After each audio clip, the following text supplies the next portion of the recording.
जमहूरिया हिंद, वो बाबाए न्यूक्लियर बराए यूएनओ की जो असेंबली थी, उनमें उनकी जो स्पीच थी, उसको पूरी दुनिया ने सराहा कि भाई अगर कोई स्कॉलर हो, अगर कोई पढ़ा लिखा शख्स हो, इतनी मुदब्बिर अगर बात कर रहा, तो उससे काबिल शख्सियत कोई भी नहीं है। हमारे मुल्क को न्यूक्लियर एनर्जी भी दिए, फिर न्यूक्लियर रिएक्टर से क्या दिया, हमारे मुल्क को इलेक्ट्रिसिटी भी जनरेट करने का मौका दिए। अब वहां से बात आगे बढ़ते गई, हमारा मुल्क आगे तरक्की करते जा रहा। आपका कंट्रीब्यूशन था, आपका कंट्रीब्यूशन है और आपका कंट्रीब्यूशन रहना इंशाअल्लाह। जब तक हिंदुस्तान है, जब तक क़यामत नहीं आती, रहना तो ही घर कोसा है हमारा हिंदुस्तान था, है और हमेशा रहने वाला है। तो आपका पार्टिसिपेट हमेशा से, चाहे मुगलिया सल्तनत का दौर हो, चाहे अंग्रेजों का दौर हो, किसका भी हो, आप हमेशा से पार्टिसिपेट में रहे। अब कितने नाम बताया मैं आपको, ये कारनामे है ये लोग के। जब तक दुनिया रहेगी, तारीख में ये लोग का नाम बिल्कुल रहेगा, इसको बिल्कुल आप हटा नहीं सकते। चलिए, कहां पे थे आप? एपीजे अब्दुल कलाम के पास, आपके पास थे। उसके बाद हमारे पास क्या हुआ? कोविड आया। क्या हुआ कोविड में? वायरस आया ना भाई, वायरस आया। तो एक हमारे डॉक्टर है, डॉक्टर शाहिद जमील साहब, वायरोलॉजिस्ट बोलते हैं उनको। क्या बोलते हैं? वायरोलॉजिस्ट। उन्होंने अपना कारनामा अंजाम दिए कि भाई वायरस कहां से आता, कहां से निकलता, कौन सी चीजों से होता। उन्होंने ये कारनामा रिसर्च करके हिंदुस्तानी हुकूमत के हवाले के, फिर हमारे पास वैक्सीन बनी, सबको वैक्सीन।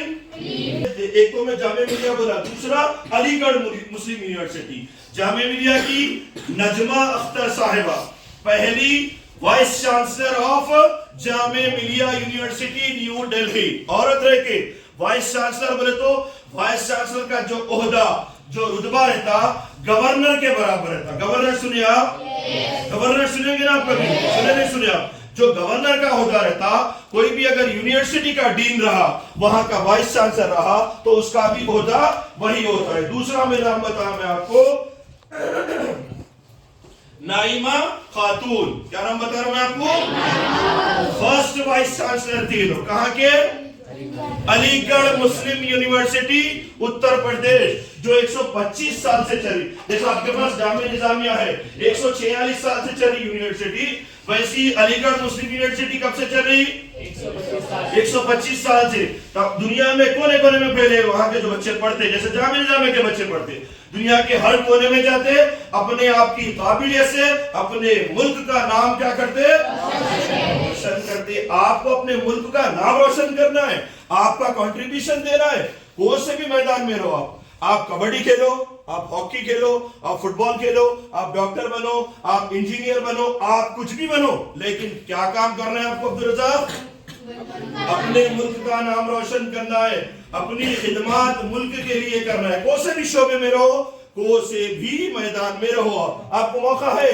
अब आप यहां से टर्निंग लेने वाले, एसएससी है, एसएससी के बाद आपका एजुकेशन का सिस्टम चेंज होगा, आप इंटरमीडिएट में जाएंगे। फिर मैं बता रहा हूं आपको, कोई सीईसी लेगा, कोई एमपीसी, कोई आलिमा बन सकती, कोई आलिम बन सकता, कोई फाजिला बन सकती, कोई फाजिल बन सकता।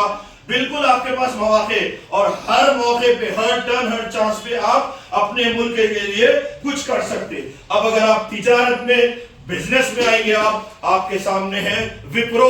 कभी सुने आप? कभी सुने आप विप्रो? कभी सुने?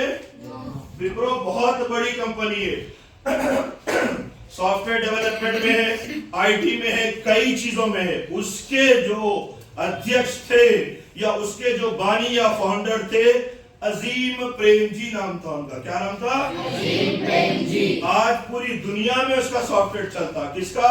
विप्रो का सॉफ्टवेयर चलता। आईटी कंपनी उसका सॉफ्टवेयर इस्तेमाल करते। किसका? विप्रो का। अजीम प्रेमजी फिर कौन है? ये एक मुसलमान बिजनेसमैन है, ताजिर, बिजनेसमैन। आप कोई सा भी बिजनेस कर सकते हो, आप कोई सी भी फील्ड में जा सकते हो, आप अपनी मर्जी से पढ़ाई पढ़ सकते, लेकिन काम अच्छा करना है और मुल्क के लिए कुछ करना है। ऐसा कोई काम नहीं करना जिससे आपके मुल्क का, आपके कौम का या आपके पेरेंट्स का नाम खराब हो। बिल्कुल नहीं करना, बिल्कुल नहीं करना।